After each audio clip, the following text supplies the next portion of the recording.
especialista en 5 neuroinmunoendocrinología, conferencista internacional, autora de numerosas publicaciones, y creo que podría estar unos cuantos minutos más hablando de los logros de esta gran persona que nos acompaña. Margarita, gracias por sumarse a nuestra querida comunidad y le cedo la palabra. Bueno, muchísimas gracias, Ezequiel, Gustavo y todo el equipo de eLearning, por esta oportunidad de estar acá, y la verdad que es algo muy nutritivo que en medio de esta pandemia que nos trae muchas restricciones en muchos aspectos, podamos estar compartiendo una instancia constructiva de poder intercambiar pensamientos, actualidades científicas, y bueno, esto además nos une a gente de muchos países, así que creo que eso es algo súper bueno y meritorio, que estemos haciendo esto acá en este momento, ¿no? Que nos hace bien a todos. Así que bueno, muchísimas gracias.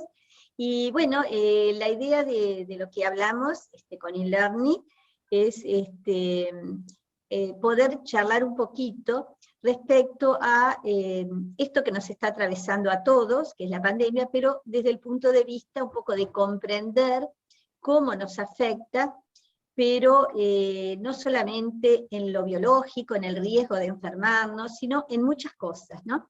Pero fundamentalmente, después de una pequeña presentación para comprender este impacto, poder ver cuáles son las herramientas que tenemos ante cada uno de esos impactos que no son saludables, ¿sí? Y que bajan nuestro potencial de salud, nos ponen en una situación más vulnerable. Entonces vamos a hablar de distintos aspectos que nos pueden ayudar a que, bueno, atravesemos este periodo, esta etapa, y que podamos salir realmente resilientes y airosos de esta situación. Así que bueno, también desde el Instituto Centro Humana, que soy la directora, que no es solamente en Uruguay, sino que reúne a todo el área de psicoterapia integrativa latinoamericana, es un gusto este convenio, este trabajo conjunto que estamos haciendo con eLearning, porque creo que como psicoterapeutas tenemos mucho para hacer en este sentido. Así que no sé si les parece, no sé si ya comparto la pantalla. ¿Qué decís, Ezequiel? ¿Te parece? Sí, Margarita, por supuesto. Empezamos, estamos todos muy ansiosos. Bueno, entonces paso a compartir la pantalla. A ver si ahí la ven.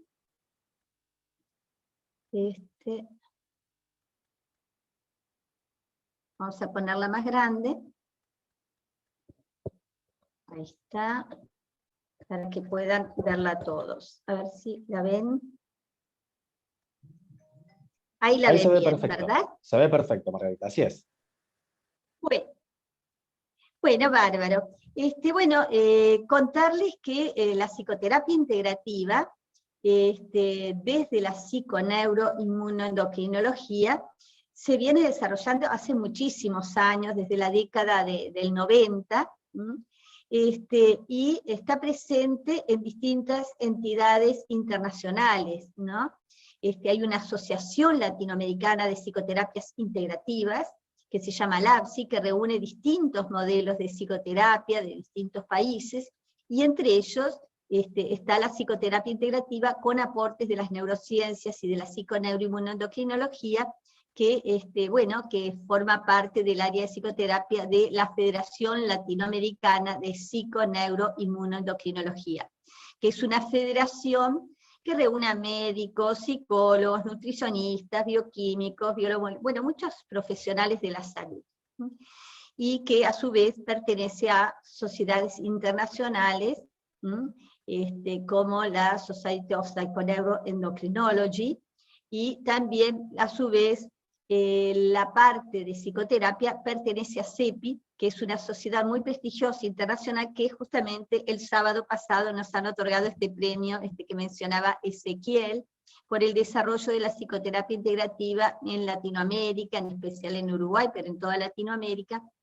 no solo a nivel de formación, sino a nivel de clínica hospitalaria, en el hospital de adultos, en el hospital de niños, en instituciones de salud, y también haciendo biopsicoeducación en entidades públicas, en bancos, en escuelas, y en muchos lugares, porque el objetivo es tratar de que el conocimiento científico no quede solamente en el ámbito de los científicos, sino que realmente se sirva para la población en general, para que comprender cómo hay que cuidar nuestra salud y cuáles son las herramientas que tenemos para ello, ¿no? Entonces, este paradigma, ¿no?, de comprensión de los fenómenos, que es la psiconeuroinmunoendocrinología, porque un paradigma es un modo de lectura de la realidad y de todo fenómeno, ¿no? Este paradigma es para comprender no solamente cuando hay ya un problema instalado, ¿no? Por ejemplo, una enfermedad digestiva o coronaria, o cuando hay una enfermedad que se expresa en el cuerpo. Este paradigma es para comprender todo fenómeno, es para comprender cómo nos constituimos a nivel biológico, a nivel psíquico, como seres humanos, para comprender problemas de pareja, de familia. O sea, no es solamente cuando hay alteraciones que se expresan en el cuerpo, sino para comprender cualquier cosa que altere el bienestar y la calidad de vida, para entender cualquier fenómeno. Este será el paradigma que nosotros vamos a usar, que es el paradigma de la psiconeuroinmunoendocrinología, que es opuesto a un paradigma anterior que reinó durante muchísimos años, sobre todo a partir de Descartes, ¿no? Que fíjense en qué época vivió él, allá por el 1596 al 1650, y que realmente produjo una división, una dicotomía de la mente con el cuerpo, ¿no? Y dividió las ciencias, se veía como una causalidad lineal, causa-efecto, cuando en el ser humano somos seres tan complejos y tan, con tantos factores que inciden en cómo funcionamos, que esta unicausalidad o causalidad lineal no tiene vigencia, y eso ya ha sido demostrado desde la ciencia.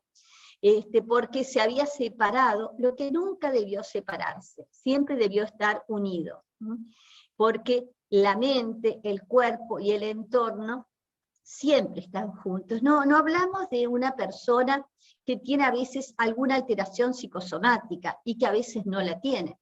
La condición del ser humano es psicosomática, es psique, soma, entorno siempre. No es que a veces está presente una parte o la otra, siempre están unidas e interaccionan.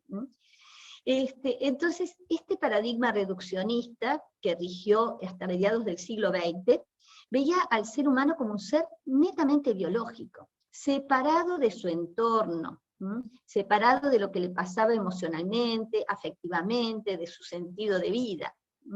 Y entonces se dividían las partes y se trataban las partes por separado. Y eso dio que había poca eficacia terapéutica.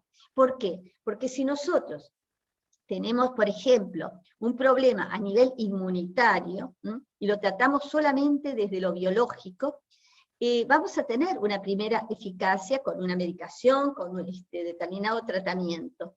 Pero después va a haber factores que vienen desde otras partes de la persona, desde su sistema nervioso, desde cómo come, cómo duerme, desde otros factores, que van a revertir y van a anular los efectos que eran buenos y que estaban avalados por la ciencia a nivel biológico, pero no se consideró que eso es pasible de nuevas influencias que pueden revertir esos efectos. Por eso es tan importante tener esta concepción integral de la persona, que es lo que propone la psiconeuroinmunoendocrinología.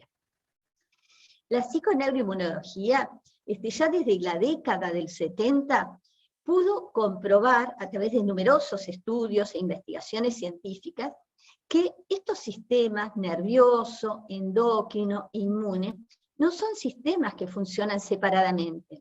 Y esto es muy importante. Hoy en día que estamos con el tema de la pandemia, que estamos muy preocupados por nuestras defensas, por nuestro sistema inmunológico, tenemos que saber que nuestras hormonas, nuestros estados anímicos, nuestras emociones, nuestro bienestar y calidad de vida inciden en nuestro sistema inmunológico.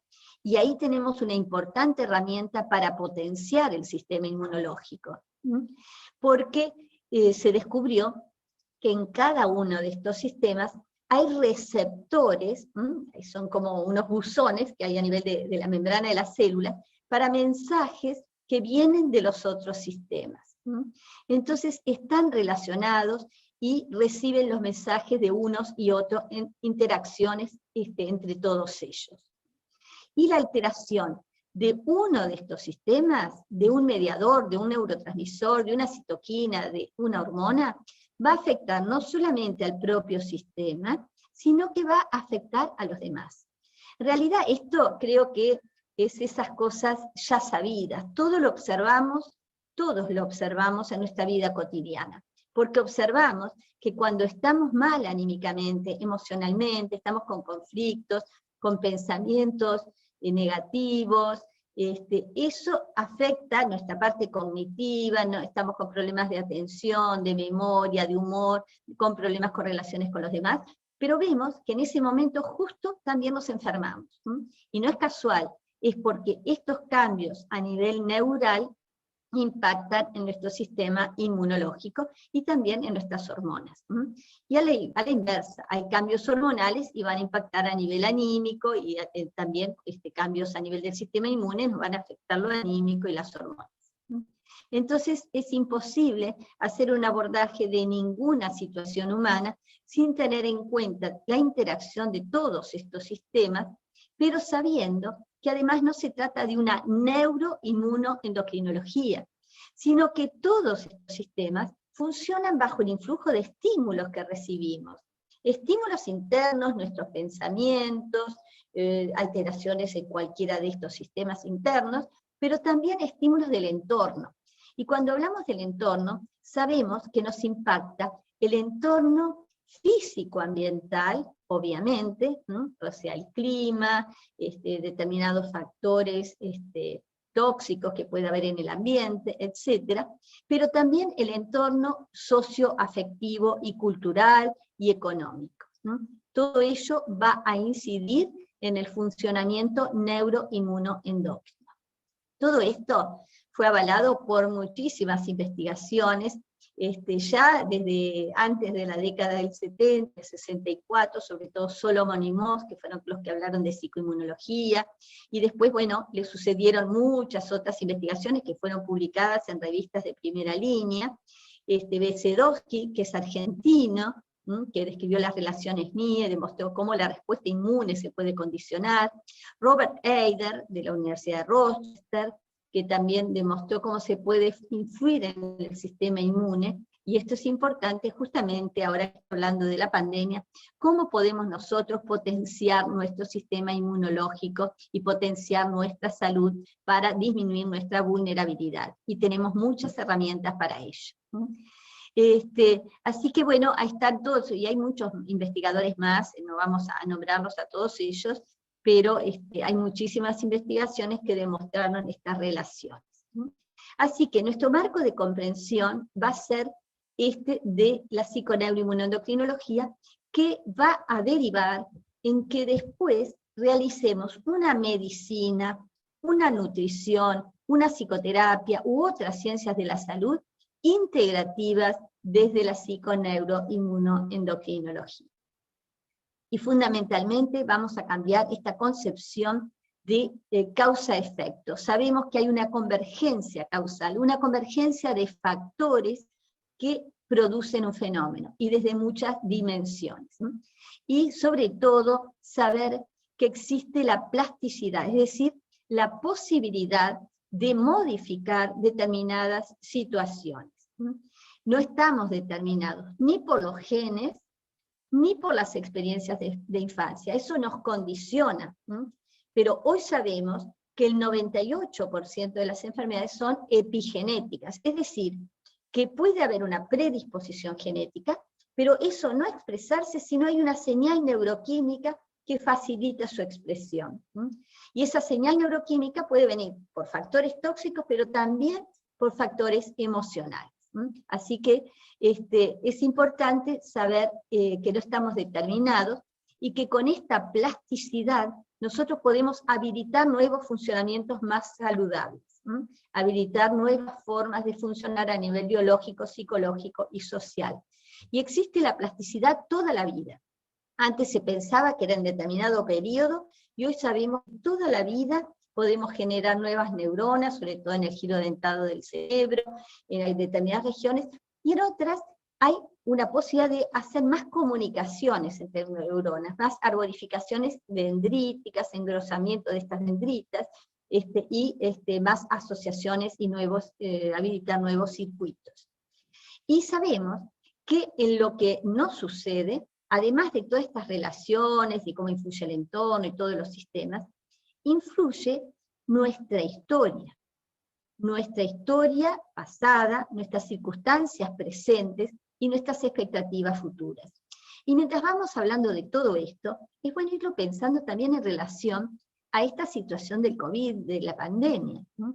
Porque ustedes van a ver que este hecho, este estímulo adverso, va a operar de manera diferente en distintas culturas, en distintos pueblos, en distintas ciudades, en distintas personas, porque cada región, cada situación, cada persona tiene una historia que ha generado más fortalezas o más vulnerabilidades, tiene circunstancias presentes que generan más fortalezas o más vulnerabilidades, y también es importante las expectativas futuras, porque si uno está impregnado por la ansiedad y por el miedo, eso se corresponde con una cascada neuroquímica, que ahora les voy a mostrar cómo esa ansiedad y ese miedo también impacta en nuestro sistema inmunológico.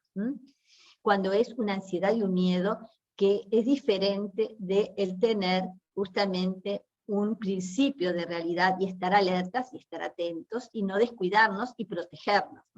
La ansiedad y el miedo es cuando tenemos una rumiación constante que nos impide disfrutar de nada. Entonces, esto se relaciona con la teoría del estrés. ¿Por qué decimos que justamente esas situaciones pueden producir una cascada neuroquímica del estrés? Porque cuando nosotros percibimos que hay una amenaza, nos ponemos en alerta. En los animales se observa clarito cómo encorvan su cuerpo, y tienen determinadas manifestaciones que enseguida vemos que están en alerta. Pero en las personas también lo vemos, porque fíjense que las personas, cuando estamos en una situación de estrés y nosotros lo percibimos, que estamos ante una situación adversa, ante una situación de peligro, hay cosas que las vemos, porque se nos dilatan las pupilas, que se llama midriasis, tenemos taquicardia, bombeamos más sangre hacia los músculos, o sea, hay una serie de modificaciones que se producen desde el sistema neurovegetativo que corresponden a una situación de alerta. Pero también hay otras cosas que se manifiestan, que no las vemos, pero que sí ocurren, que son cambios hormonales e inmunológicos. Desde una región del cerebro que se llama el hipotálamo, liberamos una hormona liberadora de corticotrofina, CRH, que va a la hipófisis y libera la hormona corticotrófica, de ahí se va a la glándula adrenal, y desde la corteza de la glándula adrenal se libera cortisol, que es un poderoso inhibidor de nuestro sistema inmunológico. Y también a través del sistema neurovegetativo, con la adrenalina que se libera desde la médula de la glándula adrenal, también estamos inhibiendo nuestro sistema inmunológico. Y se afecta también el eje tiroideo, el eje gonadal, la prolactina, el nivel de glucosa en sangre, es decir, que también genera vulnerabilidad para la manifestación de muchas patologías, diabetes por el nivel de glucosa, hiperprolactinemia, infertilidad o hipotiroidismo, etc. Pero lo importante de esto es saber que nosotros cuando estamos en alerta, como estaba acá este animalito, liberamos estas sustancias, pero si después la situación de alerta se va, es tan sabio el ser humano, y tan sabiamente diseñado, que tenemos como un mecanismo de retroalimentación que vuelve a nivel central y frena la cascada neuroquímica. Como que bueno, ya hay muchas sustancias y se frena, y recuperamos la homeodinamia, la homeostasis. Ahora, si esta situación de alerta se prolonga días, semanas o años, esta cascada neuroquímica sigue ocurriendo, entonces ahí sí, hay como una inundación de sustancias, se saturan los receptores, y empieza a haber fallas en los mecanismos de autorregulación. Y entonces o se frena excesivamente esta cascada o se exacerba exageradamente su liberación. Lo que hay es fallas en los mecanismos de autorregulación. Por eso es importante ver que la situación de alerta, que es normal que tengamos ante determinada situación adversa, no se prolongue en el tiempo, que logremos algún funcionamiento adaptativo a las situaciones que estamos viviendo, sin que continúe continuamente esta cascada neuroquímica de ansiedad, de estrés, de depresión. Entonces, eso es lo que vamos a ver ahora con la situación de pandemia, porque ya estamos, desde el 2020, ya estamos en el segundo año, entonces esta cronicidad, si estamos liberando todas estas hormonas del estrés, nuestro sistema inmunológico se va afectando. Porque a veces los estresores son factores de alta intensidad, a veces es por acumulación, o sea que se van acumulando una serie de hechos, o la exposición crónica, que es un poco lo que estamos viviendo. Pero va a importar también la personalidad, porque además de la exposición crónica, nosotros podemos hacer perdurar y cronificar más la situación adversa con una rumiación de pensamiento constante, que es como que continuamente seguimos retroalimentando las respuestas de estrés. Por eso es importante saber que las respuestas de estrés se producen por el estímulo, que importa su característica, o sea, importa qué cepa es, qué características tiene este virus, etc. Sus características van a impactar de manera diferente según cuál se trate, las características de este estímulo. Pero no es solamente el estímulo el que condiciona las respuestas, es importante las características de la persona, que eso le llamamos metaplasticidad, es decir, el bagaje que tenemos cada uno de vulnerabilidades y de fortalezas, comorbilidades, porque de acuerdo a esa interacción es que va a ser la respuesta. Pero también va a importar, esto es más complejo, no solamente el sujeto y el estímulo, sino las circunstancias temporales y espaciales. No es lo mismo una persona que está en medio de una gran ciudad con un montón de circunstancias y de hechos, que son característicos de esa ciudad, a que si está en otro lugar, o sea que la parte espacial, en dónde estamos, en qué país, en qué región, en qué ambiente, si estamos en contacto con la naturaleza o estamos muy hacinados, todas esas circunstancias van a impactar y van a impactar en el resultado del encuentro con ese virus. Pero también lo temporal, porque si nosotros venimos de situaciones, donde venimos viviendo situaciones negativas y adversas, ya venimos con las secuelas y las huellas de una cascada neuroquímica continua y crónica, y nos agarra con las defensas más bajas, más vulnerables, que sí venimos con otro potencial de calidad de vida y bienestar. Entonces vieron que para entender cómo respondemos ante determinado factor adverso, como es esta situación del COVID, va a impactar no solamente el estímulo, sino muchas otras cosas. Pero eso también nos da herramientas para poder actuar sobre ellas, para poder actuar sobre estas características y tornarlas más resilientes y no tan vulnerables. Para ello, desde la psiconeuroinmunoendocrinología, hablamos que hay que estar atentos y cada uno de nosotros hacer como una revisión. ¿Cómo estamos a nivel biológico? ¿Cómo estamos a nivel cognitivo? Que no se trata de aprendizaje, sino de nuestras creencias, de nuestros pensamientos. ¿Cómo estamos a nivel emocional y vincular? ¿Cómo estamos a nivel socioecológico y cómo estamos a nivel espiritual? Y ahora vamos a detallar cada uno de estos aspectos, porque es importante que cada uno de nosotros lo revisemos. Todas estas dimensiones que conforman a las personas, sea un niño, un adulto o un adolescente. Porque de acuerdo a ello, vamos a tratar de modificar los factores adversos y de potenciar los recursos que nos ayuden a potenciar nuestra salud. Ustedes saben que este tema del COVID fue un impacto muy disruptivo, fue como de golpe, y tuvo efectos según la metaplasticidad, según las condiciones, según el estado de cada persona, de cada ciudad, de cada continente.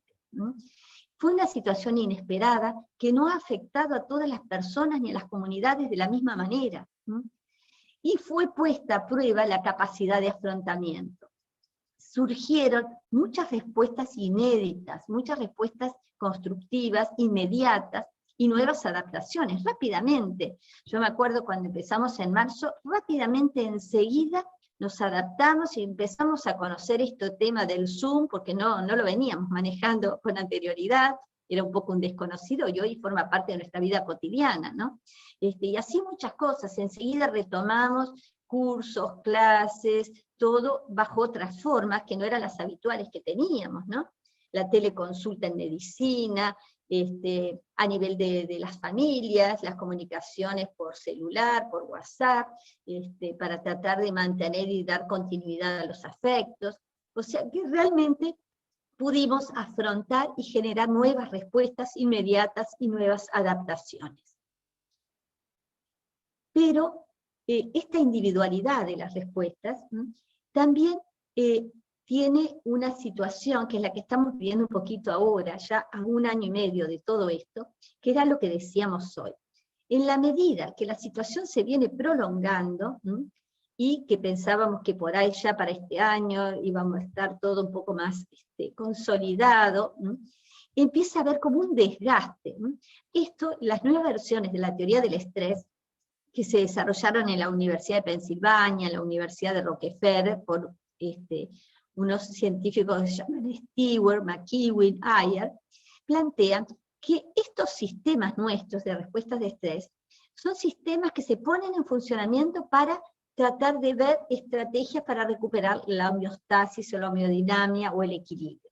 Pero cuando hay un abuso de estos sistemas, cuando estos sistemas están puestos a prueba durante mucho tiempo, es como que se pasa como una fase de resistencia y llega a una fase como de agotamiento de los sistemas. Un poco nos pasa a las personas, ¿no? Que cuando estamos muy sobreexigidos, llegamos a una fase de agotamiento. Y eso es lo que tenemos que tratar de resguardar y que no nos ocurra.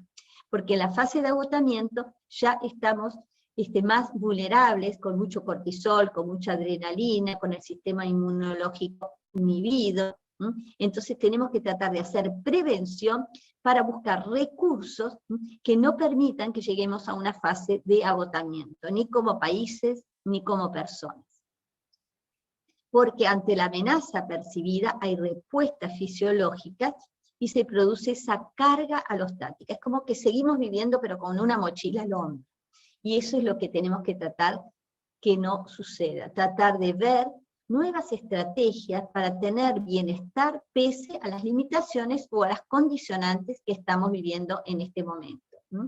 Porque en la medida en que encontremos estrategias para tener cierto bienestar y calidad de vida, eso condice con sustancias neuroquímicas que aumentan, como es el tono basal de serotonina. La serotonina es lo que nos dan cuando estamos deprimidos, para elevar ese nivel de factores neurotróficos, factores que son benéficos para la salud. Y la liberamos también en situaciones de placer y de bienestar. Y liberamos NGF y otros BDNF, determinadas sustancias que son neurotróficas, que son nutrientes, para decirlo de alguna manera, para nuestro funcionamiento. Y la ventaja que cuando tenemos muchas de estas sustancias, cuando se eleva su tono, eso amortigua el impacto adverso en nuestro organismo, amortigua el impacto de cualquier estresor. Y fíjense que entonces hay que estar muy atentos a buscar estrategias para modificar estos factores que impiden el bienestar, que impiden el tener justamente una adaptación positiva a esta situación, tratar de seguir teniendo momentos que sean de bienestar, porque eso eleva estas sustancias protectoras. Porque generalmente la pandemia tiende a gatillar temores, ansiedad, depresión, ira. Mucha gente tiene enojo, uno lo ve en los adolescentes cuando vemos en la consulta que a veces están enojados por la situación, por las restricciones que tienen que tener, y muchas veces también por las condiciones de justamente de encierro, que se pasa a convivir muchas horas con personas que antes cada uno estaba en distintos lugares, no había tanta convivencia intensa dentro de una casa, empiezan a haber más conflictos relacionales, pero aparte emergen con más intensidad rasgos de personalidad que no siempre son positivos.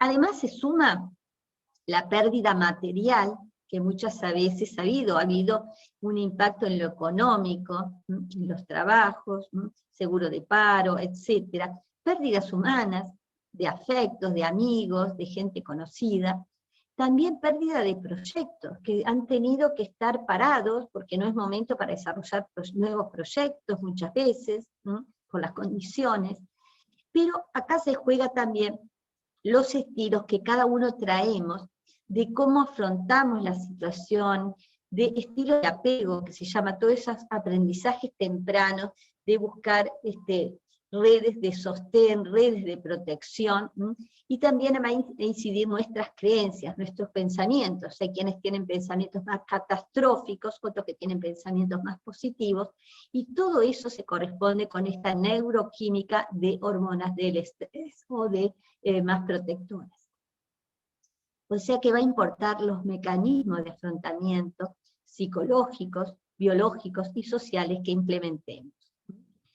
Y las investigaciones en esta época de pandemia, que se han hecho muchísimos estudios a través de encuestas, han demostrado que hay mayor vulnerabilidad cuando hay un bajo nivel socioeconómico, porque obviamente las condiciones son peores.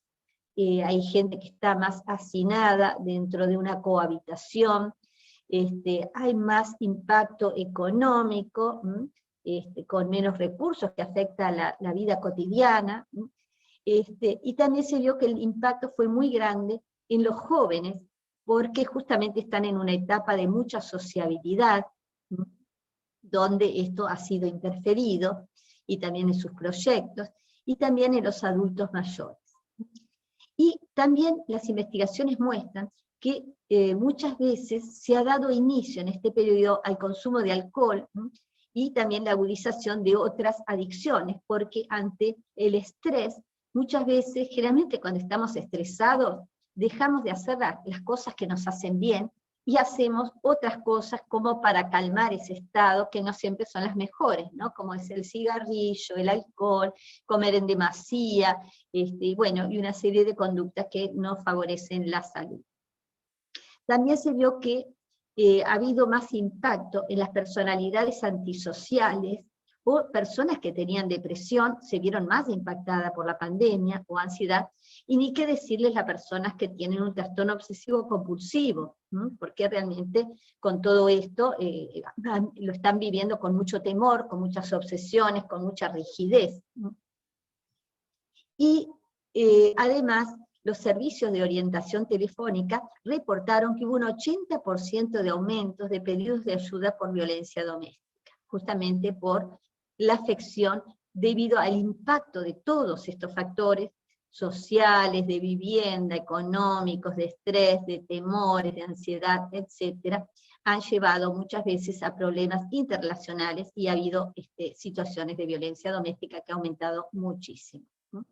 Por ello, ante todo esto, desde la psicoterapia integrativa NIE, lo que hemos desarrollado, y en distintos países, porque estamos en distintos países, desde la Federación Latinoamericana de Psiconeuro, hemos hecho un apoyo a dos riendas. Por un lado, un apoyo focal en la situación de crisis, tratar de minimizar los riesgos, de atender lo focal, pero también un apoyo más procesual cuando afloraban determinados temas que requerían un apoyo en un proceso para lograr recuperar un equilibrio dinámico o homeodinámico.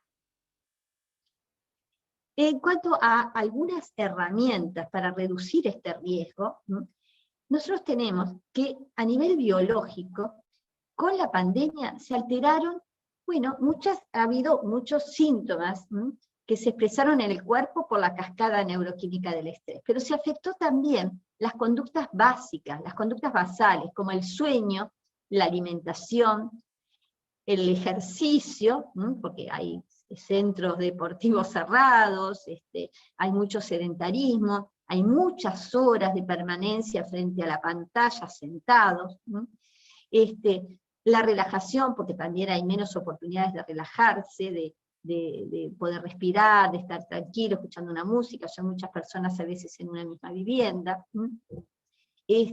También se vio afectado todos esos pensamientos más catastróficos, toda la parte cognitiva, y a dos riendas, ¿no? A veces maximizar los recursos y a veces minimizarlos, ¿no? O sea, porque tenemos personas que minimizan la situación, otros que la maximizan, ¿m?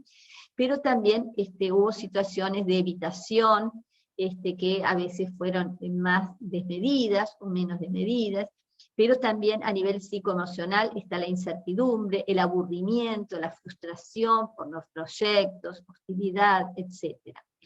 Y todos estos aspectos que decíamos de afección económica, pero además hubo un nuevo factor que nos invadió. Ya veníamos en el siglo XX con mucha estimulación de nuestro sistema nervioso, con 20.000 mails, 20.000 actividades simultáneas, con muchas cosas, con una hiperestimulación informativa, pero recrudeció.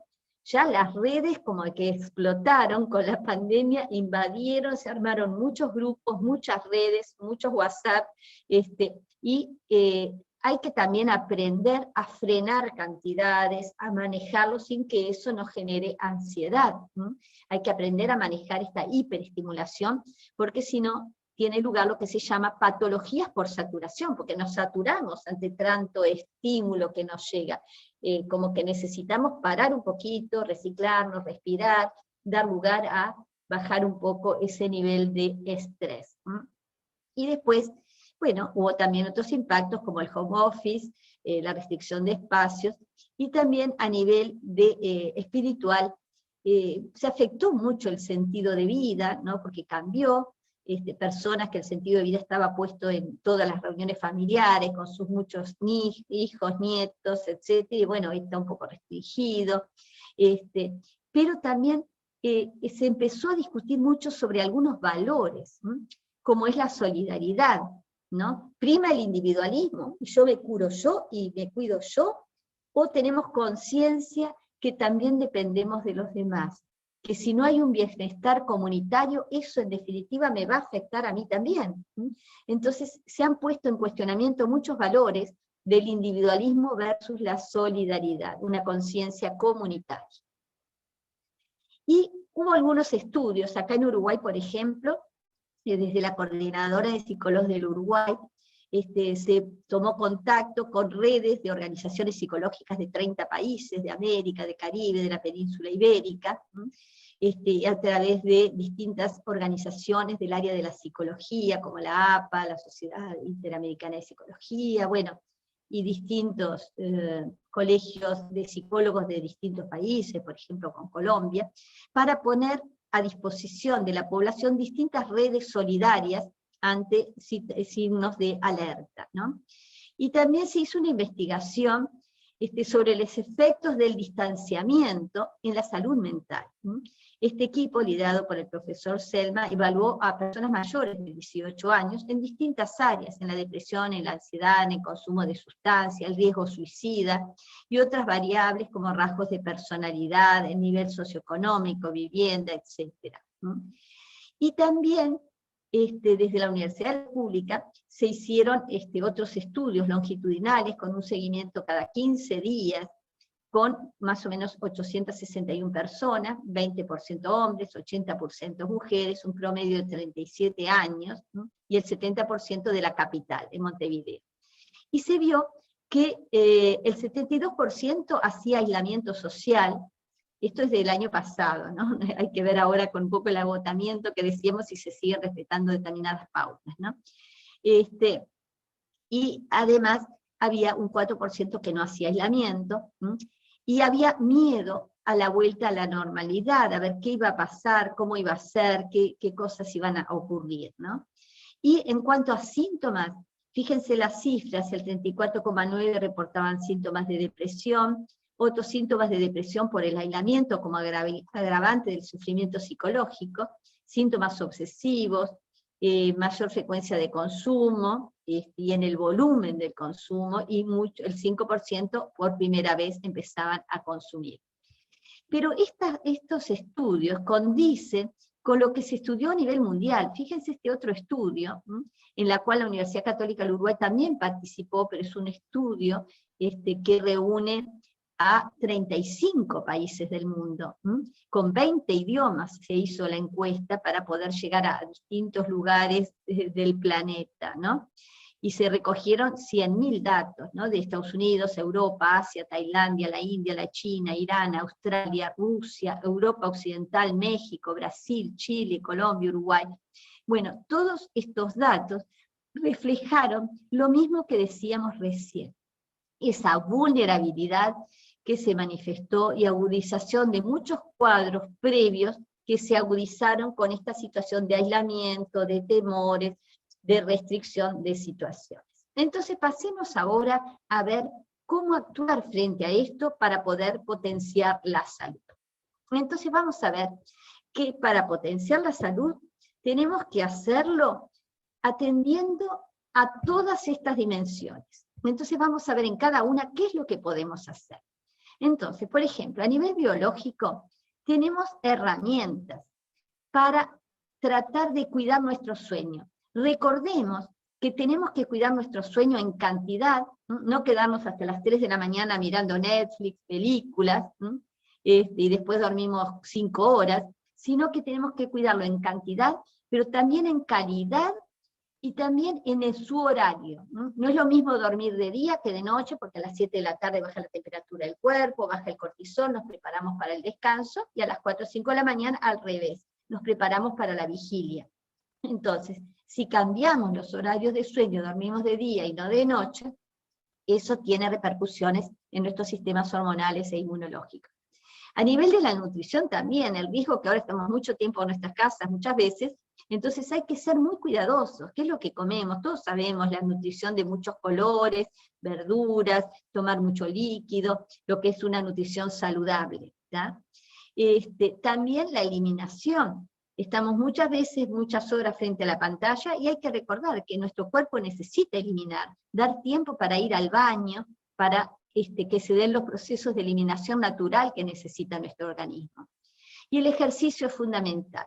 Aunque tengamos gimnasios cerrados, clubes deportivos, podemos poner una música en nuestra casa, bailar, hacer ejercicio, hay un montón de cursos de gimnasia online gratuitos, entonces hay que tratar de combatir los efectos del sedentarismo que son sumamente nocivos para la salud. Y la relajación también, buscar instancias de poder hacer mindfulness, relajación, ponerse unos auriculares, escuchar una música y tratar de desactivar el sistema nervioso.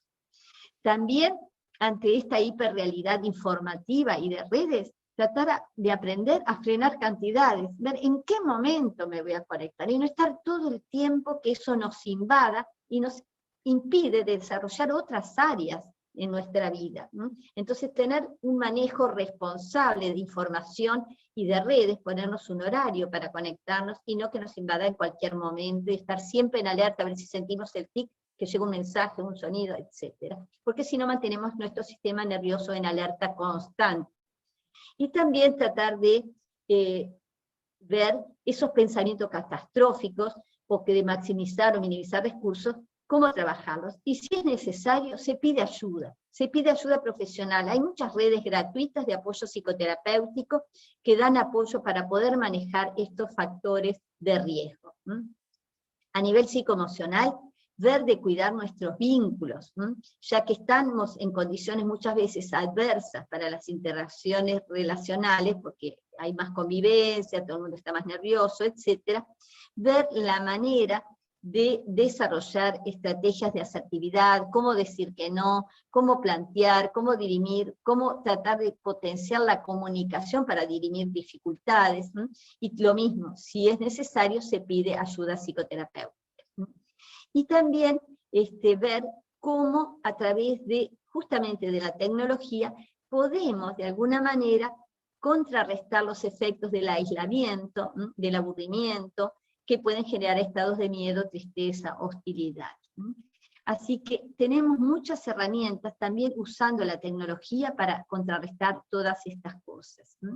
Y también tener un manejo de las exigencias telelaborales, de los proyectos que se nos han alterado, y tratar de ver que se desarrollen, organizarse en el tiempo, organizarse en los horarios, que no invada desde que nos levantamos hasta la noche tarde, porque hoy las redes nos han invadido en estudio, en trabajo, en muchas cosas, pero hay que buscar la manera de regular y de organizar esos espacios para que nos quede tiempo para desarrollar cosas que son protectoras de la salud, que nos paremos de la silla cada tanto, cada una hora, nos paramos, nos movemos las piernas, y esas cosas que de alguna manera nos protegen, y mantener motivaciones, buscar proyectos, sentido de vida que lo podemos hacer pese a las condiciones de pandemia.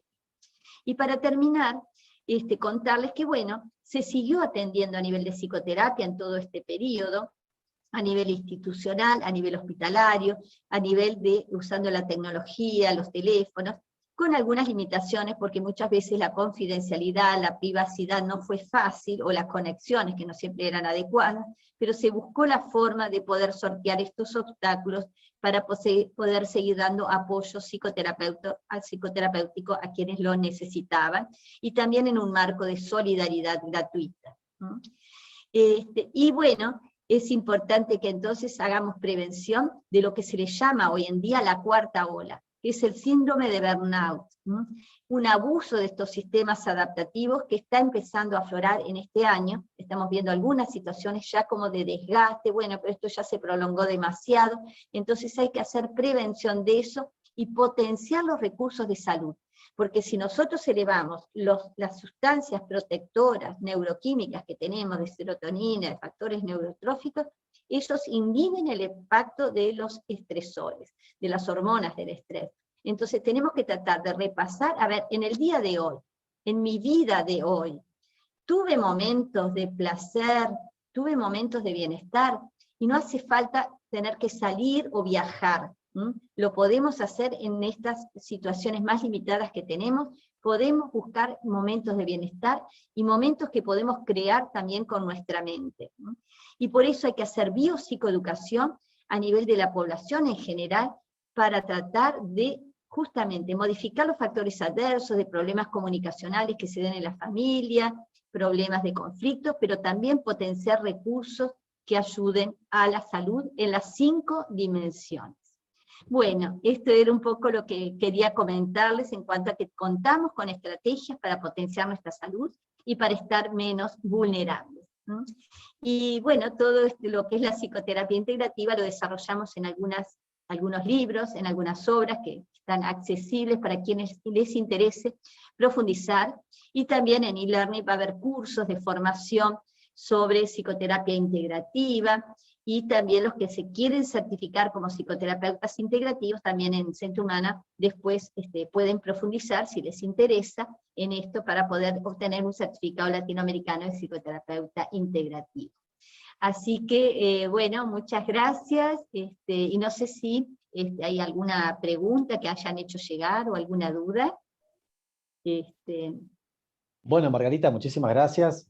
Muy interesante la exposición. Hay un montón de comentarios, mucha gente de muchos lados, como habíamos dicho al principio, de toda Latinoamérica. Muy agradecidos, muchas palabras de agradecimiento para usted en particular. Y bueno, muchas personas están preguntando sobre las actividades que vamos a realizar a posteriori. Usted ya mencionó algo, hay una actividad que creo que están dejando desde el equipo ahí en el chat para poder recibir información. Las actividades, como les comentaba desde un primer momento y al principio, siempre buscamos que sean muy accesibles, porque la idea es que este primer eslabón de la cadena del cambio es poder acercar a profesionales del nivel de la doctora Dubourdieu, y que realmente sea accesible, que no sea algo limitante la variable económica o la variable de tiempo, que también hoy en día, tal como usted expuso, es uno de los temas que más uno tiene que gestionar, porque el trabajo en muchas oportunidades, como es desde la casa, uno pierde lo que es la variable tiempo. Así que en este sentido le vamos a enviar información a todas las personas que se interesen. Vamos a continuar haciendo actividades de este tipo, actividades gratuitas en formato de masterclass y de webinars. Y bueno, siempre estamos a disposición para toda nuestra comunidad, para las personas que nos conocen a partir de hoy, las personas que lo van a ver de manera sincrónica, se pueden comunicar con nosotros. Siempre estamos a disposición para brindar la información que necesiten. Y bueno, nuestra intención es esa, realmente decimos poner luz en la oscuridad, y esto significa en temas tan importantes como el que expuso recién la doctora, que tienen un alto impacto en la sociedad, bueno, poder estar ahí de la mano de profesionales de primer nivel. ¿Mm? Así que estamos a disposición. Gustavo Cabanillas, no sé si querías mencionar algo No, antes de no, cerrar. comentaste ya sé que el tema del interés de los cursos de la doctora Dubourdieu, del interés por la psicoterapia integrativa. Hubo un comentario muy particular que decía, alentaba, digamos, a formar una comunidad piñe.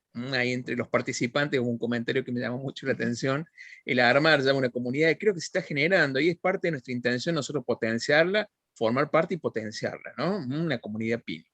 Así que bueno, los esperamos en las próximas actividades, las esperamos en los cursos de la doctora Dubourdieu, de Margarita, quedamos a disposición, están todos los medios de contacto acá disponibles, Facebook, Instagram, hay un formulario que se ha publicado en el chat, así que bueno, estamos acá a disposición de ustedes para iniciar un camino, ¿no? Porque la persona creo que comienza a transitar la piñe, como se le dice, creo que bueno, ya no vuelve atrás, mira su profesión de una manera distinta. Es un camino de ida, como Sí, decimos siempre. y es buenísimo estas instancias de formación que ofrece eLearning, que después se pueden profundizar también en Centro Humana, en las universidades, en distintos lugares, y mientras tanto se pueden acercar a sociedades que son abiertas, que muchas ni tienen inscripción ni nada, que hay en cada país, porque hay en Colombia, en México, en Uruguay, en Argentina, en Córdoba, dentro de Argentina y en distintas provincias, que son, que reúne justamente comunidades de personas que adhieren a este paradigma integrativo. Incluso ofrecemos también la posibilidad de ir como observadores a grupos de estudio y supervisión, donde llevamos casos clínicos, donde los pensamos desde este enfoque, entonces pueden participar en una primera instancia en forma gratuita mientras se van formando, ¿no? Después ya eso les suma horas para certificarse como psicoterapeutas, pero para ver un poco cómo se aplica todo este modelo en situaciones de niños, en trastornos de pánico, en problemas de pareja, en distintas cosas, bueno, se lleva una situación, un caso, lo conversamos entre todos, pensamos cuál es la mejor manera para ayudar a las personas con técnicas cognitivas, con técnicas interpersonales, que hay como 25, con técnicas vinculares, con técnicas cuerpo-mente, mindfulness, etc. Y bueno, y si les interesa, bueno, tienen después oportunidades de formarse en estos encuentros que se van a hacer desde eLearning, y también profundizarlo en Centro Humana o en otras universidades, hacer maestrías, lo que desee cada uno. Pero bueno, y acercarse sobre todo a estas comunidades de psiconeuroinmunología, que las hay en todos los países, y que nos reunimos en una federación latinoamericana, que justamente en septiembre vamos a tener un congreso que nos va a reunir a todos los países, que venimos realizando cada 2 años desde el año 2008. El año pasado lo postergamos para por la pandemia, pero este año lo vamos a hacer en modalidad online, así que es una oportunidad que participen también con colegas de todos los países. Bien, siempre la idea es formar una comunidad, siempre una comunidad que realmente haga muchos aportes, y esto que comentaba la doctora Dubourdieu es fundamental, el poder presenciar en vivo, digamos, y con profesionales de primer nivel prácticas para perfeccionar todo el conocimiento. Y como dijo Gustavo, es un camino de ida, así que bueno, los esperamos a todos y a todas las personas que estén interesadas. Lo importante siempre es dar el primer paso, y un poco nuestra idea es darle la mayor accesibilidad posible para que este primer paso se pueda dar y se pueda producir el cambio que tanto promovemos y por el cual todos trabajamos día a día. Así que bueno, para no sacar más tiempo, en base a la cantidad de tiempo que habíamos previsto para la actividad, quedamos a su disposición. Margarita, infinitas gracias. Sabemos que está con un montón de cosas, con un montón de ocupaciones. Gracias por esta oportunidad de poder llevar a toda Latinoamérica sus conocimientos. Esta actividad queda disponible en Facebook y también va a ser subida a Instagram de las redes de Learning. para que ustedes puedan verlas o recomendarlas. Había personas que nos estaban preguntando eso, y bueno, los esperamos pronto para poder iniciar juntos este cambio. Así que muchísimas gracias a todos.